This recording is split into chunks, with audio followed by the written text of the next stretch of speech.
আমি কাউন্সিলিং বোর্ডে ফার্স্ট হয়েছিলাম। আওয়ামী লীগ চোরের দল, আওয়ামী লীগের বড় বড় নেতারা চোর, তারা টাকা খেয়ে আরেকজনকে নৌকা দিয়েছেন। বিরোধী আন্দোলনে আওয়ামী লীগের সরকার খুব খারাপ করেছে, অসংখ্য ছাত্র শহীদ হয়েছে। আওয়ামী লীগের সাধারণ সম্পাদকের পর থেকে আমি পদত্যাগ করলাম জন্য 2-3 বছর পরে। আমি দীর্ঘদিন যাবৎ ছোটবেলা থেকেই আওয়ামী লীগের রাজনীতি শুরু করে বর্তমানে দেবিদ্বার উপজেলা সাধারণ প্রধান ইউনিয়ন পরিষদের সাধারণ সম্পাদকের দায়িত্ব পালন করে আসছি। কিন্তু দায়িত্ব জ্ঞানহীন রাজনৈতিক স্বেচ্ছাচারিতা আমাকে বারবার আঘাত করেছে, মানসিক, শারীরিক, সামাজিক ও পারিবারিকভাবে ক্ষতির সম্মুখীন করেছে বিপুল পরিমাণ অর্থের, যাহা আমার আগামীর জন্য মোটেই শুভ হবে না বলে আমি মনে করি। আমি বিশ্বাস করি সর্বাগ্রে মানুষের জীবন, আত্মসম্মান, ব্যক্তিত্ব ও পারিবারিক দায়িত্ববোধ প্রদান কাজ।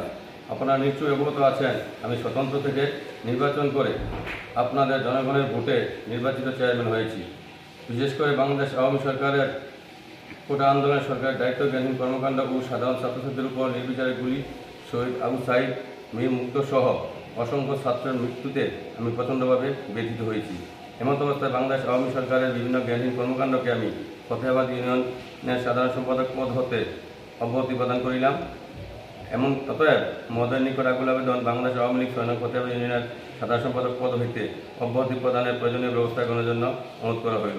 কথা থাকে যে আমি ফতেহাবাদ ইউনিয়নে প্রায় 12 বছর আওয়ামী লীগের সাধারণ সম্পাদক ছিলাম, কিন্তু দল আমাকে কিছু দেয়নি। দল আমাকে বারবার নির্যাতিত করেছে, নিপীড়িত করেছে, লাঞ্ছিত, বঞ্চিত করেছে। শেষ পর্যন্ত আমাকে দল নৌকার টিকিট পর্যন্ত দেয়নি। আমি আপনাদের ফতেহাবাদ ইউনিয়নের জনগণের ভালোবাসায় সিক্ত হয়ে আপনাদের ভোটে আমি স্বতন্ত্রভাবে নির্বাচিত হয়েছি দোয়াত কলম প্রতীক নিয়ে। আমি আপনাদের পাশে ছিলাম, অতীতেও আমার পরিবার ছিল, বর্তমানে আছি, ভবিষ্যতে থাকবো ইনশাআল্লাহ।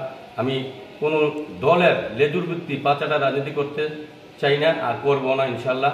যা হয়েছে আমার জন্য আমি মনে করি আমার শুভবুদ্ধির পরিচয় হয়েছে, আমি ভুল করেছি। এই জন্য ফতেহাবাদ ইউনিয়ন মানুষকে, আপনাদেরকে সাথে নিয়ে, ফতেহাবাদ ইউনিয়নের প্রত্যেকটি জনগণকে সাথে নিয়ে আগামীতে ফতেহাবাদ ইউনিয়নকে সুন্দর একটা পরিচ্ছন্ন ইউনিয়ন পরিষদ গড়ে তুলতে চাই।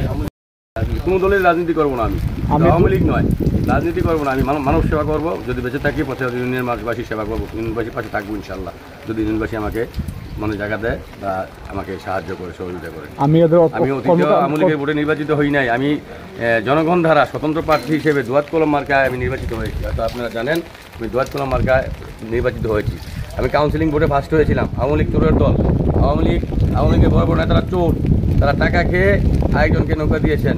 তারপরে আমি জনগণের ভালোবাসায়, ফতেহাবাদ ইউনিয়নের মানুষের ভালোবাসায়, তাদের আবদারে, তাদের কথায় আমি কথা রেখেছি। আমি স্বতন্ত্র প্রার্থী দোয়াত কলম মার্কায় নির্বাচন করেছি, আমি নির্বাচিত হয়েছি জনগণের ভোট। জানেন হয়তো দলীয়ভাবে আওয়ামী লীগের নির্বাচনের আগে একটা কাউন্সিলিং ভোট হয়, যারা ফার্স্ট হয় তাদেরকে দলীয় প্রতীক দেওয়া হয়, নৌকা দেওয়া হয়। কিন্তু আমি ফতেহাবাদ ইউনিয়নের কাউন্সিলিং ভোটে ফার্স্ট হয়েছি, কিন্তু আমাকেও দেয়নি। 2 নম্বরে যে হয়েছেন ওনাকেও দেয়নি। 3 নম্বরে এক মহিলাকে দিয়েছেন টাকা খেয়ে। আওয়ামী লীগের উপরে নেতারা চোর, তারা দুর্নীতিবাজ, ঘুষখোর। তাদেরকে যদি কোনদিন পাওয়া যায় সামনাসামনি তাহলে দেখা হবে ইনশাল্লাহ। আমি চিরতরে আওয়ামী লীগের রাজনীতি থেকে অব্যাহতি নিলাম। আমি কখনো আওয়ামী লীগের রাজনীতি করবো না, পাশাপাশি কোনো দলের রাজনীতি আমি করবো না। যদি আল্লাহ আমাকে তৌফিক দান করেন তাহলে আমি মানুষের সেবা করার চেষ্টা করবো, আমি সেবা করবো, ফতেহাবাদ ইউনিয়নের পাশে থাকবো। দুধ দিয়ে গোসল করে আজকে আমি শপথ নিলাম আওয়ামী লীগের রাজনীতি থেকে চিরতরে আমাকে, আমার মনকে আমি পবিত্র করলাম, পবিত্র করার চেষ্টা করলাম। সবাই আমার জন্য দোয়া করবেন, সবাই আমার পাশে থাকবেন। আসসালামু আলাইকুম।